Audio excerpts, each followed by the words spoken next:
আমাদের মন্ত্রী আরিফুল হক চৌধুরী, আপনি জনতা গোয়েঙ্গাট কোম্পানিগঞ্জের অভিভাবক, আপনি জনতা গোয়েঙ্গাটের মানুষকে কারেন্টের চাপ থেকে মুক্ত করুন। এবং আপনি নির্বাচনের আগে ওয়াদা দিয়েছিলেন যে আমি আমার সামর্থ্য অনুযায়ী এই এলাকার উন্নয়ন করব, গ্যাসের উন্নয়ন করব। আমরা বিগত দিন ফেসিক্স আওয়ামী দানব সরকারের আমলে অত্যাচিত নির্যাতিত মানুষ মজরুম এই অঞ্চলের মানুষ বিভিন্ন ক্ষেত্রে বিভিন্ন কারণে জুলুমের শিকার হয়েছে জনতাপুরের মানুষ। আজকে মানুষ মনে করে নতুন একটি অন্তর্বর্তী সরকারের মাধ্যমে, ভোটের মাধ্যমে যে সরকার এসেছে, ওই সরকারের কাছ থেকে মানুষ কি চায়? বিদ্যুৎ চায়। বিদ্যুৎ তো ফ্রি নয়, এটা টাকার মাধ্যমে বিদ্যুৎ রাষ্ট্র বিক্রি করে, জনগণ বুক করে। আজকে জনতাপুর গোয়েঙ্গার বা সড়ক বা বিদ্যুৎ যদি থাকে 6 ঘন্টা, গুম বিদ্যুৎ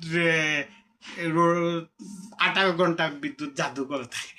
এটা তো মানুষ বর্তমান সরকারের কাছে আশা করতে পারে না। এটা মেন কারণ হচ্ছে বিদ্যুতের ঘাটতি আছে। ওই এখানে কিছু সাবেক আওয়ামী লীগের পৃষ্ঠপোষকগত অফিসার যারা রয়েছে, এরা এখন 5 আগস্টের পরে এরা বিএনপি হয়ে গেছে, এরা জামাত ইসলাম হয়ে গেছে, এরা বিভিন্ন সংগঠনের নেতা তকবির করে এই দরবস্তের অফিসে জনতা ওয়াবদা অফিসে থাকার কারণে এরা অতিরিক্ত আমাদের আজানের টাইমে কারেন্ট নিয়ে যায়। আজান যখন হয় তখন তাদের মাথা ব্যথা হয়ে দাঁড়ায়, কারেন্ট নিতে হইবে একটা টাইম। যখন রমাজে মানুষ যা আল্লাহ একবার হয় তখন কারেন্টের ফ্যান বন্ধ হয়েছে।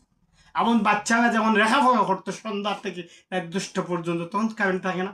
সকালে যখন বাচ্চারা স্কুল মাদ্রাসায় যায় তখনও কারেন্টের অনেক চাপ থাকে। 1 ঘন্টা কারেন্ট থাকে, 2 ঘন্টা কারেন্ট বন্ধ থাকে। এটা আমরা আশা করতে পারি না।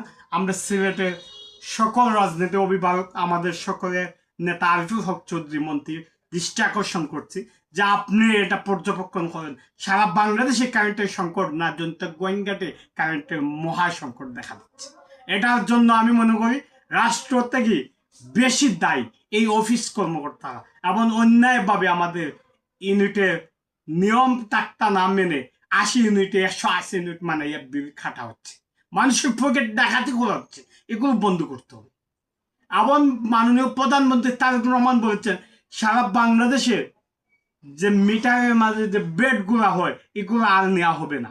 সরকার প্রধান বলার বাদে এর বাদে এটা আইনে কার্যকর হয়ে যায়। এই কথাগুলো এখন বিদ্যুৎ সংস্থা বলছে, বিদ্যুৎ মন্ত্রণালয় বলছে, যাচাই বাছাই চলতেছে। এগুলো তো আর কোনো রকম ভাবে মানুষের ধোঁকা দিয়ে যাবে না।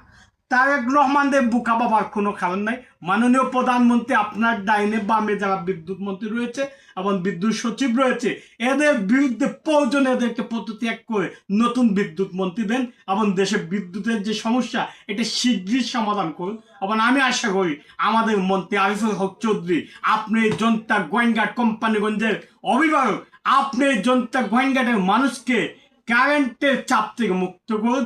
এবং আপনি নির্বাচনের আগে ওয়াদা দিয়েছিলেন যে আমি আমার সামর্থ্য অনুযায়ী এই এলাকার উন্নয়ন করব, গ্যাসের উন্নয়ন করব।